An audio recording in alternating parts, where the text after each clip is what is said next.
today I'm going to teach you the concept that will be has been, have been plus verb ing form. अभी has been, have been क्या होता है, इसको हम लोग कहाँ पे यूज करते हैं? देखो, जैसे मैंने लास्ट टाइम पे आपको एक चीज कॉन्सेप्ट पढ़ाया था कि अगर आपको कोई सा भी काम मजबूरी से करना चाहते, आपको काम नहीं करना चाहते हो, प्रेजेंट के लिए भी मैंने वो चीज आपको समझा दिया, पास्ट के लिए भी मैंने आपको वो चीज समझा दिया, फ्यूचर के लिए भी मैंने आपको वो चीज समझा दिया। आज हम लोग जो कॉन्सेप्ट पढ़ने जा रहे हैं वो है concept has been, have been plus verb की आईएनजी फॉर्म।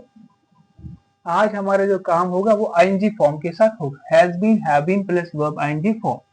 और आपको ये चीज पता है कि जो हमारे डूअर्स है जिनके साथ हम लोग इंग्लिश में बातें करते हैं, कौन कौन से डूअर्स हैं जिनके साथ हम लोग इंग्लिश में बातें, we, you, they, he, she, it, mister. I का मतलब क्या होता है? नहीं, या तो मैं अपने आप से बातें करूंगा। वी का मतलब क्या होता है? हम। You, they, he, she, it, mister Jack. यही वो लोग हैं जिनके साथ हम लोग इंग्लिश में बातें करते हैं। इनके अलावा हम लोग किसी के साथ भी इंग्लिश में बातें नहीं करते। इस कॉन्सेप्ट को समझने से पहले हमें 2-3 चीजों का ध्यान रखना है। इसको हम लोग कहाँ पे यूज करते हैं? सबसे पहले हम लोग वहां पे इसको यूज करते हैं जो काम आपने पास्ट में शुरू किया है। कोई सा भी काम जो आपने पास्ट में शुरू किया, जैसे इससे पहले मैं समझा दूंगा, एक कॉन्सेप्ट था हमारा डिड प्लस वर्ब की फर्स्ट फॉर्म। इसको कहाँ पे हम लोग यूज करते हैं? एक टाइम लाइन के थ्रू मैं आपको ये चीजें समझाने की कोशिश करूंगा। जैसे कि अभी हम लोग आपके साथ है यहाँ पे प्रेजेंट, ये हमारा प्रेजेंट समय है, ये है हमारा फ्यूचर और ये है हमारा पास्ट। पास्ट का मतलब होता है वो काम जो हम कर चुके हैं, जो काम हमारा खत्म हो चुका है। जैसे मैंने खाना खाया, मैं वहां चला गया, मैंने ये काम किया, वो काम किया, वो हो गया हमारा पास्ट। वहां पे हम लोग डिड का यूज करते हैं। बट ये जो कॉन्सेप्ट है इसको हम वहां पे यूज करते हैं जो काम हमने पास्ट में शुरू किया बट वो काम अभी भी कॉन्टिन्यूसली चल रहा है। अब ये काम कैसे हो सकता है? कोई सा भी काम जो हमने पास्ट में शुरू किया है बट वो काम अभी भी चल रहा है, ये कैसे मुमकिन है? बताओ, है ऐसा कोई काम? हाँ, जैसे इन्होंने क्लास लेना कब शुरू किया है? पिछले महीने, और अभी से ये क्लासेस ले रहे हैं, अभी एक्शन फिनिश नहीं हुआ, एक्शन फिनिश नहीं हो। जैसे आपने किसी कंपनी में ज्वाइन किया, आज से 2 साल पहले आपने किसी कंपनी में ज्वाइन किया बट आप अभी भी उस कंपनी में काम कर रहे हो, तो वहां पे हमें इस कॉन्सेप्ट का यूज करना पड़ता है। बट उससे पहले हमें 2 चीजों का जानना बहुत ही जरूरी है कि ये काम कब शुरू हुआ है, या अगर आपको वो पता होगा कि मैंने ये काम कब शुरू किया है, या तो आपको ड्यूरेशन पता होनी चाहिए, इस काम को कितना समय हुआ मुझे करते हो। जैसे एग्जांपल मैं समझा दूंगा, अगर इनको पता होगा कि मैंने लास्ट मंथ फेब से या जैन से या दिसंबर से काम शुरू किया, तो ये लोग दिसंबर से कहेंगे सर मैं दिसंबर से क्लासेस ले रहा हूं। हो गई एक चीज ये। या तो मान के चलो इनको नहीं पता है कब शुरू हुआ, बस इनको लग रहा है कि 2 महीने हो गए, 3 महीने हो गए, ये भी तो एक ड्यूरेशन है, एक समय है। उस चीज को दिखाने के लिए, इन चीजों को दिखाने के लिए हमें 2 चीजों का याद रखना जरूरी होता है। वो कौन कौन से 2 चीजें हैं? एक है हमारा सिंस और एक है हमारा four. One is since and one is four. पहले हम बात करेंगे सिंस की। अब आप मेरे को बता कहां कहां पे हम लोग सिंस का यूज करते हैं। Now you tell me this thing, where do we use a since?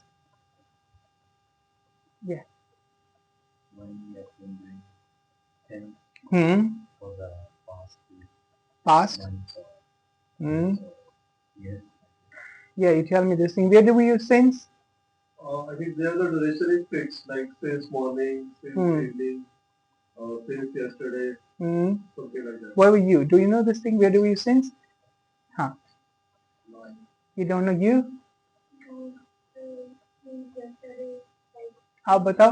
Can we have a exact date or exact time period? हाँ, ऐसे ही सिंस का हम यूज करते हैं जब हमें पता होता है point of time. Point of time का मतलब है कि जब आपको पता है कि ये काम कब शुरू हुआ है, आप उसका पॉइंट पता है, या इसको हम कहते हैं स्पेसिफिक टाइम।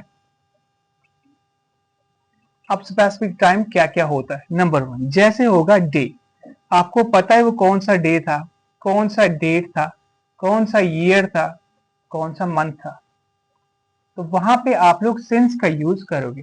जैसे हम करेंगे यूज सिंस मंडे। सर मैं यहां पे कब से आ रहा हूं? मंडे से आ रहा हूं। मैं कब से आ रहा हूं? यहां से मंडे से आ रहा हूं। आपको पता है वो कौन सा दिन है, आपने वहां पे क्या यूज करना है? सिंस का यूज करना है। जैसे आपको डेट पता होगा 15 अगस्त से मैं यहाँ पे आ रहा हूँ, जैसे आपको ईयर पता होगा 2024 से आ रहा हूँ मैं, जैसे आपको मंथ पता होगा जैन, तो वहां पे वो चीज दिखाने के लिए हमें सिंस का यूज करना पड़ेगा। कहाँ पे हम लोग सिंस का यूज करते हैं? स्पेसिफिक टाइम के लिए, या इसको हम पॉइंट ऑफ टाइम के लिए, जब आपको पता होगा कि ये काम कब हमने शुरू किया है। स्पेसिफिक डे होगा, स्पेसिफिक टाइम होगा, स्पेसिफिक ईयर होता है, स्पेसिफिक मंथ होता है। क्लियर होगी चीजें? सेकेंड, इसको हम यूज करते हैं हम लोग इवेंट्स के साथ, ओकेजन्स के साथ। जैसे हम कहते हैं सिंस होली। क्या कह रहे हैं सर? जब से होली थी ना तब से मैंने ये काम करना छोड़ दिया, और स्पेसिफिक डे क्योंकि होली किसी स्पेसिफिक दिन पे होती है, तो तब से आपने ये काम करना छोड़ दिया, तो वहां पे ये सब आता है। ठीक है। थर्ड वन, इसको हम यूज करते हैं पार्ट्स ऑफ डे। दिन के कुछ हिस्से होते हैं, वहां पे हम यूज करते हैं। जैसे हम कहते हैं सिंस मॉर्निंग, मॉर्निंग से। अगर आपने मान से क्या कह रहे सर मैं सुबह मॉर्निंग से ये काम कर रहा हूं, आपको पता वो स्पेसिफिक टाइम है। सिंस इवनिंग, इवनिंग से हम ये काम कर रहे हैं। क्लियर होगी चीजें? फोर्थ वन, इसको हम यूज कर रहे हैं स्टेज ऑफ लाइफ। जिंदगी के कुछ स्टेज होते हैं जब हमें पता होता है कि वो सब काम कब शुरू हुआ। जैसे कि कुछ स्टेज होते हैं लाइफ के, जैसे बचपन होता है, बुढ़ापा होता है, जवानी होती है। क्योंकि जब आप बच्चे से निकल के जवानी की तरफ मूव ऑन करते हैं, वो एक पॉइंट होता है, एक टाइम होता है, एक एज होती है उस चीज के लिए। तो आप कहोगे सिंस चाइल्डहुड। क्या कहोगे? सिंस चाइल्डहुड, बचपन से मैं ये काम नहीं कर रहा हूँ। सिंस एडल्टहुड, जब से जवानी हुई तब से मैंने ये काम करना छोड़ दिया, या तब से मैं ये काम कर रहा हूँ। आई होप ये सब चीजें आपको क्लियर होगी। दोबारा क्विक रिवीजन लेंगे इसको। We use the since for a specific point of the time. If you know the time when the action started, at that time we will have to use since. For that thing we have a different things. We use specific day, date, time, year. If you know the year when you have started that work, at that time we use since. If we know any occasion, any event, since Holi, since Diwali, at that time we use again since. Parts of the life के साथ हमने use किया कि since childhood, since adulthood, उसके साथ भी हम लोग सिंस का यूज करते, क्योंकि वो एक पॉइंट ऑफ टाइम। क्लियर होगी यहाँ तक चीजें सबको? इसको नोट डाउन करो, then after that I will teach you for. उसके बाद मैं आपको समझा दूंगा फॉर कहाँ पे यूज करते हैं।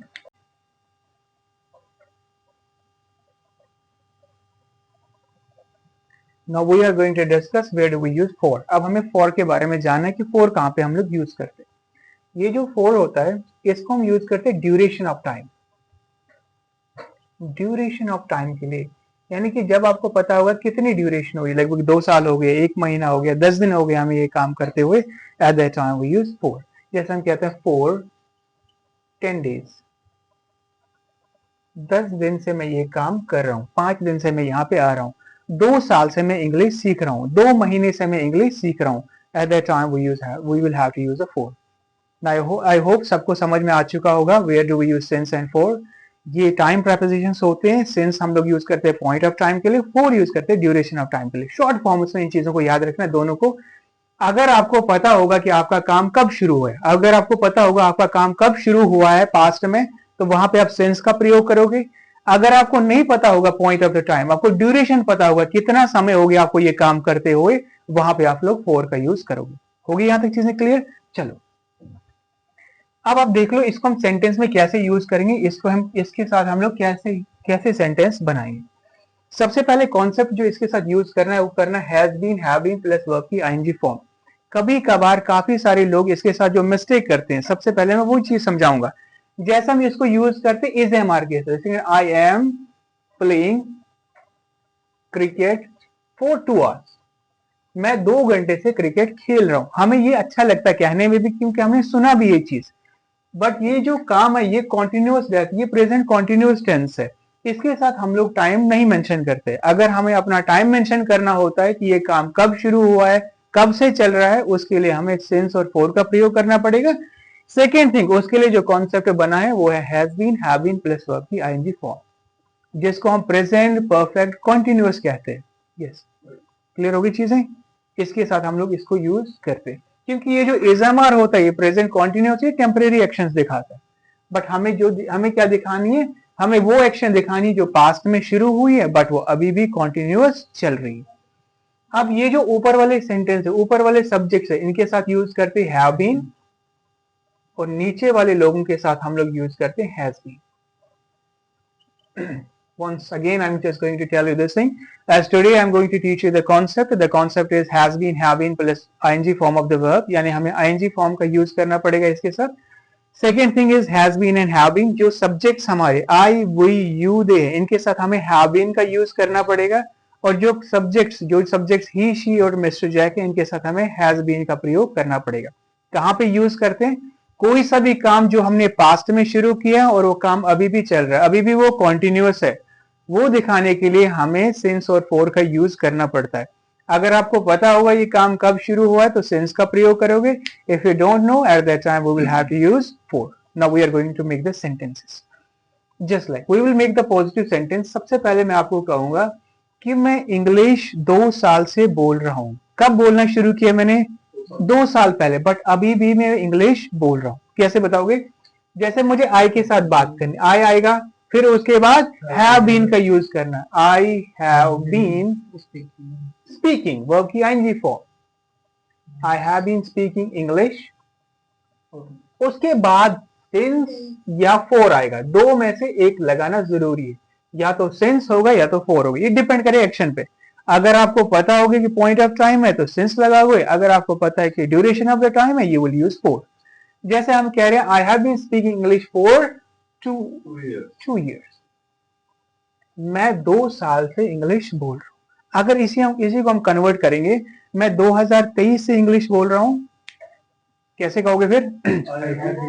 इंग्लिश सिंस 2023 या 2024. क्लियर होगी चीजें? क्योंकि हमें पता था कि पॉइंट ऑफ टाइम है 2024 से मैंने शुरू किया, 23 से मैंने शुरू किया, वहां पे आ गया सिंस. नहीं तो क्या लगाना है? फॉर. अभी लिखना नहीं, ध्यान दे दो अभी चीजों पे, फिर समय मिलेगा आपको लिखने के लिए. बट अभी ध्यान दे दो चीजों पे जो हमारे लिए इंपॉर्टेंट है. चलो मैं 2-4 सेंटेंस बताऊंगा आपको हिंदी में और तुरंत ट्रांसलेट करोगे इनको इंग्लिश में. मैं 2 साल से इंग्लिश पढ़ा रहा हूं. I have been teaching English for 2 years. मैं 2 साल से गाना गा रहा हूं. For 2 years. क्लियर होगी चीजें यहाँ तक? अच्छा बताओ, सिंस लगा के दे दो आप. मैं जनवरी से इंग्लिश बोल रहा हूँ. Since January. क्लियर होगी चीजें? अगर आपको पता होगा पॉइंट ऑफ द टाइम, जैसे मंथ के साथ लगाएंगे. मैं अगस्त से इंग्लिश बोल रहा हूँ. सिंस अगस्त. और अमन इंग्लिश 2 साल से बोल रहा है फॉर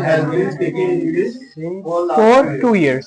अमन के साथ हमने हैज बीन का प्रयोग किया है ना, क्योंकि वो मिस्टर जैक की जगह पे नाम आ गया, तो हमने लिखा Aman has been speaking English for 2 years. Is this clear to you know? See, now negative sentence. Negative sentence का मतलब होता है जो काम आप इस समय से नहीं कर रहे. फॉर एग्जाम्पल, आप किसी ऑर्गेनाइजेशन में पहले काम कर रहे थे, अब आप तब से वो काम नहीं कर रहे अभी तक उसके साथ, तो वहां पे आएगा नेगेटिव सेंटेंस. जैसे कि मान के चलो मैं पहले इंग्लिश पढ़ाता था, अब मैं इंग्लिश नहीं पढ़ा रहा हूं. अब आप मान के चलो पहले मैंने आपको इंग्लिश पढ़ा दिया, अब आप किसी और स्टूडेंट को मेरे पास लेके आ रहे हैं, सर इसको भी इंग्लिश पढ़ा दो.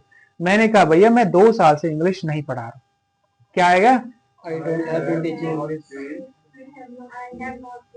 डोंट क्यों लगा रहे हो? हाँ, I have not been speaking English for 2 years. You understand this thing? Everything is clear to you? For the negative sentence, how can we make the negative sentence? We say I have not been speaking English. I have not been speaking English for 2 years. अगर since लगाना होता है इसके साथ तो कैसे लगाओगे? Since 2023, since 2015. अच्छा, मैं यहाँ पे 2 दिन से नहीं आ रहा हूँ. For last 2 days. क्लियर होगी चीजें? समझ में आने लगी ना? अब आप इसके साथ इज एम आर नहीं लगाओगे. I am not been coming here for 2 days. यहाँ तो मुझे पता है ना 2 दिन से नहीं आ रहा. हाँ, तो हमें पता नहीं ड्यूरेशन कौन से 2 दिन. अगर आपको पता है 2 दिन पहले मैं मंडे से आके, तो आप मंडे सिंस लगाओगे. सिंस मंडे, सिंस 15 जैन से नहीं आ रहा हूं मैं, तो वहां पे सिंस लगाओगे अगर आपको पता है. बट अगर हमें ड्यूरेशन दिखानी है तो हम लोग क्या लगाएंगे? फॉर. चलो एक प्रैक्टिस करेंगे यहाँ से यहाँ तक. पहले फॉर पॉजिटिव सेंटेंस बनाएंगे, then after that we will make the negative sentence. Cooking food पे बनाएंगे कि मैं 4 साल से खाना बना रहा हूँ. क्लियर होगी चीजें? चलो let us make the positive sentence from here. I have been cooking food for 4 years. 4 years. We have been cooking food for 2 years. You have been cooking food for 2 years. Then they have been cooking food for 2 years. Then he has been cooking food for 2 years. She has been cooking food for 2 years. Mr. Jack has been cooking food for 2 years. Then if you make the negative sentence, just make the negative sentences. I have not been. I have not been cooking food for 2 years. We have not been cooking food for 2 years. You have not been cooking food for 2 years. They have not been cooking food for 2 years. He has not been cooking food for 2 years. She has not been cooking food for 2 years. Mr. Jack not cooking food for 2 years. Now you came to know this thing. They have started the work in the past and it is going on. या उन्होंने छोड़ दिया होगा, that is also going on, है ना? If you want to show their continuity at that time, we will have to use this thing. Now, how can we make the question ask sentence? अब हम लोग किसी को question पूछना होगा. हम कैसे क्वेश्चन पूछेंगे किसी से? क्या आप 2 साल से इंग्लिश बोल रहे हो? For example if I am here, ठीक है, मैं टीचर हूँ यहाँ पे, मैं आपको पढ़ा रहा हूँ. अब आप मेरे को कैसे कहोगे सर क्या आप 2 साल से इंग्लिश पढ़ा रहे हो? Yes, have you been speaking English for 2 years? Been लगाना इसके साथ जरूरी. कैसे बनेगा क्वेश्चन और sentence? Yes, have you been speaking English for 2 years? अच्छा, क्या आप 2 साल से गाड़ी चला रहे हो? Have you been driving car for 2 years? क्या आप 2 साल से यहाँ पे आ रहे हो? Have you been coming here? For 2 years. क्या आप जनवरी से यहाँ पे आ रहे हो? Have you been coming here since January? Since January. Have you been coming here since January? जैसे किसी ने कंपनी में ज्वाइन किया है, अब आपको पता है कि मैंने भी जनवरी में ज्वाइन किया, इन्होंने भी किया, अब आप उनसे पूछ रहे हो कि आपने जनवरी में ज्वाइन किया है. It's clear to you all? Any doubt? Clear? Now let us make the quotient negative sentence. How can we make the quotient negative sentence? क्या आप 2 साल से गाड़ी नहीं चला रहे हो? Yes. Have you not been driving a car for 2 years? क्या आप 2 साल से इंग्लिश नहीं बोल रहे हो? क्या आप 2 दिन से उसके साथ बात नहीं कर रहे हो? Have you not been speaking to him for 2 days? 2 days. जैसे फॉर एग्जाम्पल कोई बीमार है, अब वो डॉक्टर के पास चला गया, डॉक्टर ने उनको मेडिसिन दिया खाने के लिए, अब वो क्या कह रहे 2-3 दिन उन्होंने छोड़ दिया. डॉक्टर ने कहा अगर कोर्स टूट गया फिर से दोबारा करना पड़ेगा आपको. अब उनको पता लग गया, अब डॉक्टर उनको कह रहे कि भैया क्या तुम 2 दिन से दवाई नहीं खा रहे हो? कैसे पूछेगा? Have you not been taking medicine for 2 days? Yes. Have you not been taking medicine for 2 days? Have you not been taking medicine since 15th August? It is clear to you all now. These are the sentences: positive sentence, negative sentence, question ask sentence, question negative sentence. Now how can we make the reason ask sentence? Yes, make the reason ask sentence. Reason ask. Why have you Why have you been speaking English for 2 years? जैसे मान के चलो कहीं जगह पे लड़ाई चल रही है, किसी जगह पे लड़ाई चल रही है, जैसे किसी जगह पे लड़ाई चल रही है, अब कोई एक लड़का है वो गाली दे रहा है 2 घंटे से, अब आप उसको कह रहे भैया तुम 2 घंटे से क्यों गाली दे रहे हो? कैसे पूछोगे? Why have you been abusing for last 2 hours? Yes, why have been abusing for 2 years? Why have you been abusing for 2 hours? आप 2 घंटे से क्यों गाली दे रहे हो? It's clear to you everyone? Now how can we make the reason negative sentence? Make the sentence very fast. Why have you not been speaking English for 2 years? और आप 2 दिन से दवाई क्यों नहीं खा रहे हो? Why have you not been taking medicine for 2 days? 2 days. आप 2 साल से गाड़ी क्यों नहीं चला रहे हो? Driving car For 2 years. Why have you not been driving car for 2 years? वो कहेगा सर मेरा एक्सीडेंट हो गया इसलिए मैं 2 साल से नहीं चला रहा हूँ गाड़ी. मैं 2 दिन से यहाँ क्यों नहीं आ रहा हूँ क्योंकि मैं बीमार था. कहो इसको कि आप 2 दिन से क्यों नहीं आ रहे हो यहाँ पे? Why have you not been coming here For 2 days. Why haven't you been coming here for 2 days? आप 2 दिन से यहाँ पे क्यों नहीं आ रहे हो? It is clear to you all everyone. एक लास्ट क्विक रिव्यू करूंगा मैं इस चीज को. I have taught you the concept that is has been, have been plus ing form of the verb. We use this concept. The work which we have started in the past and the work is going on right now in the present. At that time we will have to use this concept. We have the subjects, we have the doers. With I, we, you, they, we use have been, and with he, she, and Mr. Jack, we use has been. And we have two prepositions, time prepositions, which we use with this concept. One is since and one is for. Since we use for the point of the time. If you know the time of that action when you have started that work or specific time, at that time we will use since. If you don't know, if you know the duration of the time, at that time we will have to use for. The work we started in the past and that is going on right now in the present. To show that action we use has been and have been. I hope सबको समझ में आ चुका होगा. किसी को भी doubt होगा आप फिर से मेरे से पूछ लें. Clearly? Okay, done. Bye.